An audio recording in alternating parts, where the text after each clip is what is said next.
Alô, meu querido irmão, minha querida irmã, que legal que tu tá aqui mais uma vez. Vamos começar assim, ó.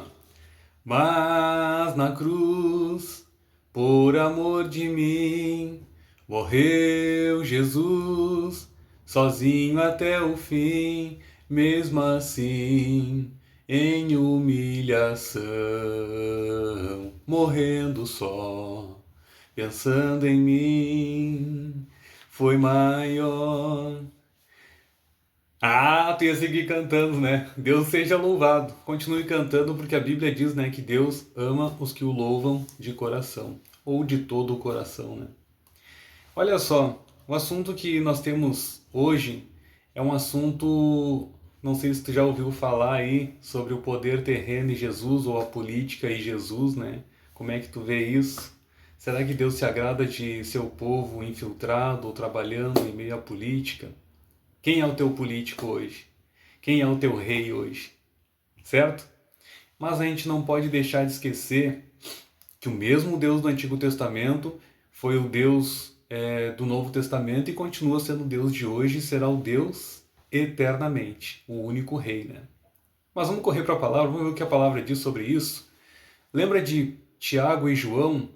Eles fizeram um pedido especial para Jesus. Fizeram um pedido especial para Jesus e Jesus, o que quereis que vos faça?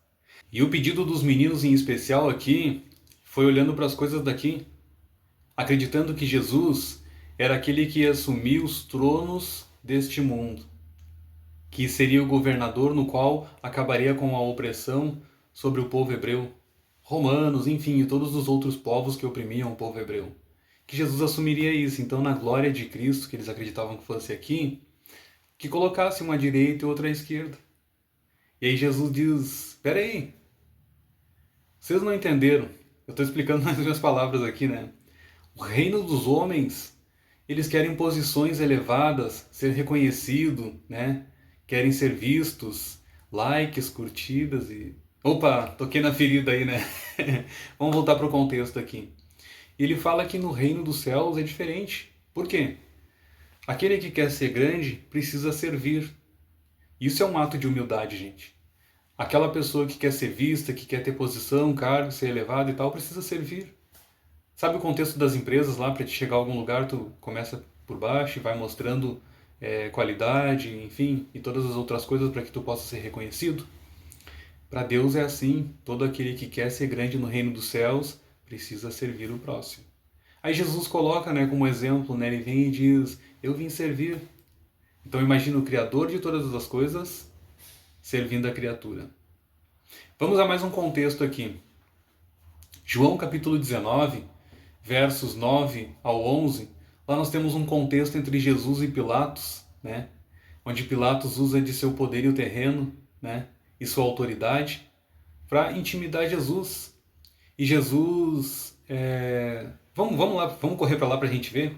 Olha só, João capítulo 19, versos do 9 ao 11, diz assim: e tornando a entrar no pretório, Pilatos no caso, perguntou a Jesus: de onde tu és?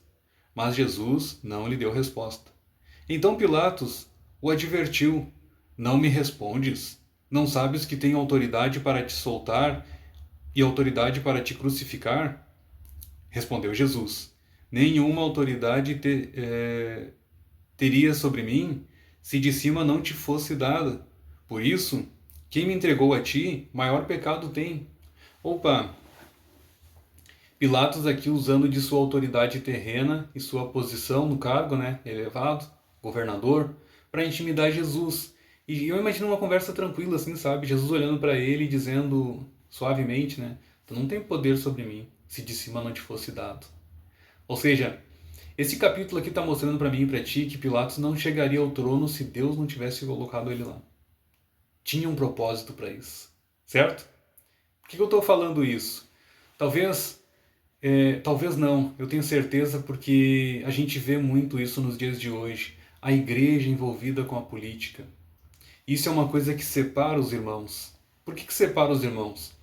Um quer comer filé mignon, né? Porque esse aqui, que é o líder, né, partidário, está oferecendo isso e aquilo, aquele outro, todo mundo vai ter direitos iguais, vai comer assim, assado e tal. enquanto o outro oferece armamento para as pessoas, né? Não, tu vai te defender e tal, aquela situação toda, né? Mas quando a gente olha para a Bíblia, o que a Bíblia diz? Falando do primeiro, o primeiro que ofereceu o filé mignon e por aí vai. Tem que cuidar o que mais que ele está oferecendo, né?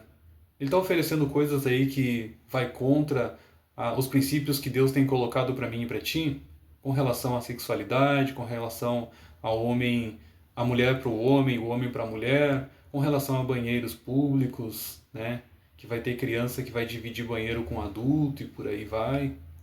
No caso, gêneros, né? Dividir banheiro. O outro contexto. Aquele que te oferece arma, será que é de Deus mesmo isso aí? Por quê? Vamos ao contexto de Pedro. Pedro não puxou de uma adaga para cortar o ouvido de um soldado e Jesus falou para ele largar a arma branca. Porque aquele que fere com a espada será ferido. Entendeu? E tem mais. Quando a gente olha para a Bíblia, o próprio salmista disse, né? Em vão vigia o sentinela se o Senhor não guardar aquela casa. Entendeu? Então, eu não estou dizendo para ti que tu não deve votar, não é isso. A Bíblia diz que tu deve obedecer às leis, desde que elas não vão contra os princípios de Deus. Então, tu é um cidadão, para te cumprir com a tua parte de cidadão, tu precisa votar. Ah, mas o que eu faço então? Não faz propaganda política, certo? Isso é uma coisa que divide os irmãos, divide a igreja. E nós devemos fazer propaganda de Cristo, levar Cristo para as pessoas. Esse é o nosso rei, esse é o nosso candidato. Então, decidiu votar em alguém? Silêncio. Vai lá na urna, cumpre com o teu papel de cidadão e era isso, certo? Vamos a mais um contexto aqui, onde Paulo nos chama a atenção, 2 Timóteo capítulo 2, versos 3 e 4. Olha só. Participa dos meus sofrimentos, como bom soldado de Cristo.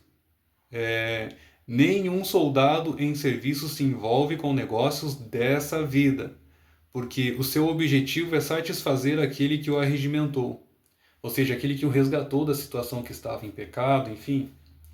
Agora o teu papel é cumprir, satisfazer a vontade de Cristo. Cristo não se envolveu com poder terreno, com política. Cristo passou bem longe disso, certo? E se Cristo passou longe disso, por que eu e tu devemos nos envolver com coisas deste mundo? A política é uma coisa terrena. Os intuitos e como é que eu posso colocar para ti aqui? O principal objetivo envolve corrupção. O homem é corrupto. A Bíblia diz, né, que enganoso é o coração do homem. Então, eu não sei o que passa no coração da pessoa que está lá fazendo propaganda e dizendo que vai melhorar, que não sei o que lá, lá, lá. Então, muitas vezes nós estamos preocupados em sofrer menos como crente, por causa que a política está a favor disso, né? Só que nós vamos estar perdidos naquele momento lá, quando houver perseguição, e que isso vai ser promovido por quem? Pela política e pelo poder espiritual quando se misturarem. Lembra da grande meretriz? Pois é. Esses poderes aí vão se misturar e vai ser a mesma coisa que aconteceu lá com Roma Imperial. Perseguiram os cristãos e os crucificaram, os mataram, enfim, né, os decapitaram. Que tu não esteja perdido nisso, meu irmão e minha irmã. E mais uma situação que eu coloco aqui para a gente fechar com chave de ouro. Quando a gente olha para o Antigo Testamento, tanto para o Novo Testamento também, mas Nabucodonosor, a Bíblia mostra para mim e para ti que Deus o colocou naquele trono e Deus, quando tirou ele do trono, a Bíblia mostra que Deus mandou ele comer capim. Botou ele para comer capim, virou um animal, certo? O rei Saul, Deus o colocou no trono, não precisou de ninguém para levantar ele, para eleger ele, enfim, mas Deus trouxe um profeta para ungir ele e o colocar no trono como rei. Só que ele desobedeceu à ordem de Deus e Deus o tirou do trono e colocou Davi no trono. Certo? Então, a Bíblia não precisa de que eu e tu façamos propaganda para eleger esse, aquele e aquele outro. Deus já sabe quem ele quer colocar no trono. Nós não precisamos dar essa força. Vamos lá, gente, é isso aí. O candidato A, o candidato B. Não precisa disso aí, não. Isso só faz o que Satanás quer, divisão entre os irmãos. E a igreja dividida não tem o Espírito de Deus. Que Deus te abençoe poderosamente.